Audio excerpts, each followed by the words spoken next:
All right, hello everybody, and welcome to another Freelancer School. I am Mike Volkin with Freelancer Masterclass, and today we have a special guest with us, Merideth. She is an entrepreneur, a community leader, an outdoor adventurer, and she is part of Geeks in the Woods, a new wave of pioneers building technology companies from remote yet connected Valdez, Alaska. Merideth is the founder of Learn Grant Writing, where her team helps those looking for a career change become freelance grant writers, and her expertise has been featured on Fast Company, and her book on how to write a grant, become a grant writing unicorn, is a #1 bestseller for nonprofit fundraising. Welcome to the show, Merideth. Hey, thank you for having me.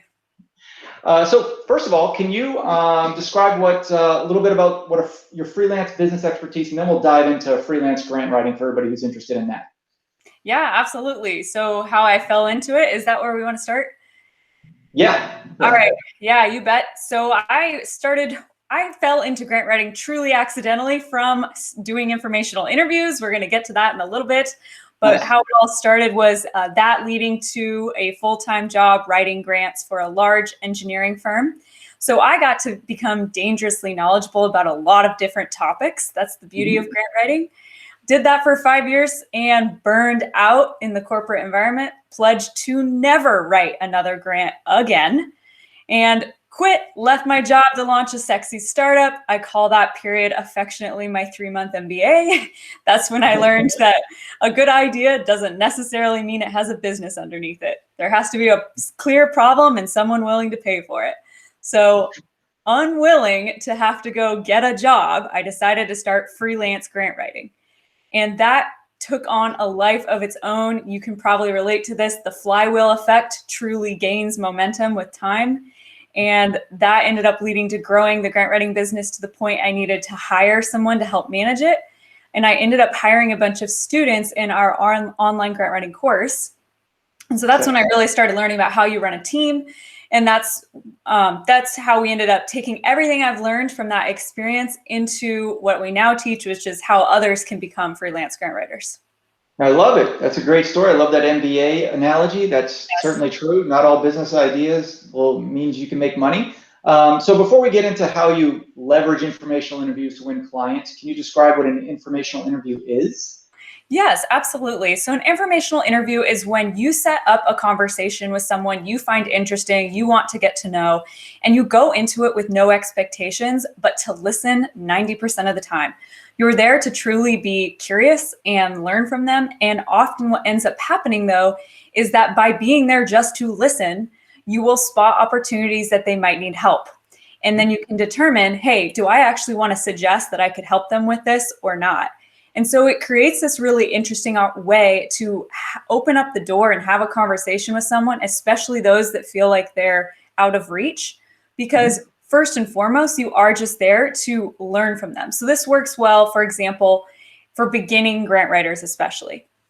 So they might reach out and say, hey, I'm exploring getting into grant writing in your industry. I would love to talk to you for 20 minutes to see if, in fact, this is the direction I'd like to go with my career. Do you have 20 minutes? So that is the basic architecture of an informational interview. I like that. So I know you believe in having a deliverable that allows you to get your foot in the door, basically, for a new client. So can you talk about how my listeners can structure a product offering for this? Yeah, absolutely. So basically what we encourage them to think about is, how do you identify a deliverable that you can solve their worst pain point in 6 weeks or less? So the contract size is going to be relatively small. And this is to your benefit, because if it's something a little bit smaller, it's easier for them to say yes and easier to get going, right, than committing to some larger scope of work. So I'll give you an example of how this works. So we teach to our freelance grant writers that essentially go help your client figure out what grants they should go after. So this is putting together a roadmap of the top 2 to 5 grants they should pursue that they have the best chance of winning. And then they can deliver this deliverable. And if they do nothing else, it's still super valuable. But what ends up often happening is that then the organization wants you to help implement your strategy. Of course, because you're the one to put it together. Yeah. Exactly. You better actually implement it.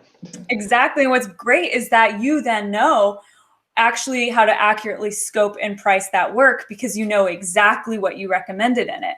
So your overall contract value will be 3 to 5 times higher than if you try to negotiate a bigger scope of work in the beginning. Does that make sense? Yep, absolutely makes sense. It's a great lead in. So you're big on growing your network, right? Certainly grows opportunity. How do you turn your network into paid gigs? That's a question I get a lot of times from my freelancers. Everybody's wanting to get on social media and meet 10,000 followers, 20,000 followers. How does that help the business turn into paid gigs? Yeah, absolutely. Well, I think one of the most important things that your listeners and all of us have to keep in mind is what are the vanity metrics that don't mean anything for your business? Like number of followers. Yeah. Exactly. So often the connections, the paid opportunities are not necessarily in your immediate network. They're 1 degree, maybe 2 degrees away. And so what's helpful about building out your core network is that that's when you're starting to reach out into your 2nd degree connections, so it's not your ex-employer, but it's someone your ex-employer can connect you with that you can then have a conversation with. And often what ends up happening is that's how you bridge the gap into those paid gigs. So to be a little bit more specific, when you're having these conversations, you will either see an opportunity to help or you won't. If you do, say, hey, can I provide a proposal to you to do whatever that clear, short deliverable is? And if they say, yes, I would love to see that, please submit that, then you're already underway. So a lot of times it's looking for that opportunity and seeing if you spot it. How do you monitor for those opportunities? Like, I know I do that sometimes in my LinkedIn feed. Like, I'll see somebody ask a question, or do you know anybody that does this? Do you have another way to do it? Yeah, as in how do you get more of those spot for opportunities? How do you know people in your network have a need or even have an opportunity that you could do a paid gig for? I think that's what is so intriguing about the informational interview method is that they don't even know you exist yet. Yeah. So they either have something right away, which is great when that happens, but usually what happens is a little bit of a slower burn strategy. So it's 2 or 3 months from now, they then think about you because you came to them not looking for work, but introducing yourself, getting to know them. And so that's when they then tend to reach out. And I do think that having some regular posting on LinkedIn is a really good way to keep that top of mind for them. So of course, always making a connection with anyone you're interviewing.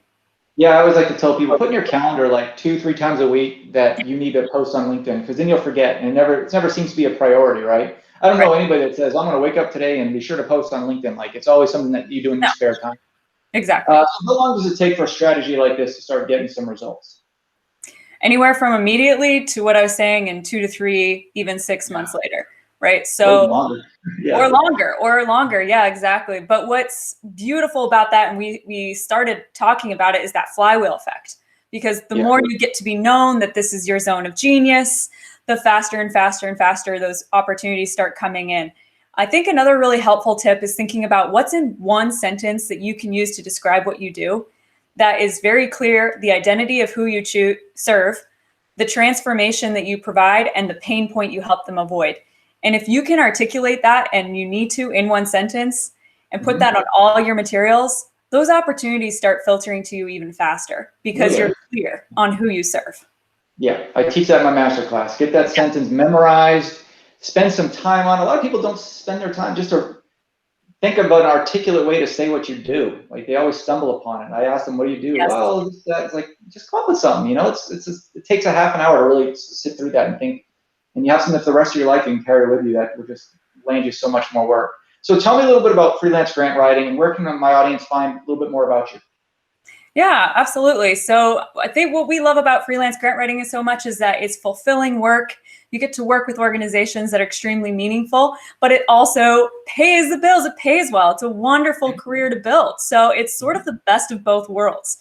And so that in that you can build the life you want. It's not just our work life, but it's our personal lives as well. So if you want to learn more about getting into this, you could go to learngrantwriting.org. Really easy to remember. And we've got a free audiobook or a free grant writing course, and those are good places to start.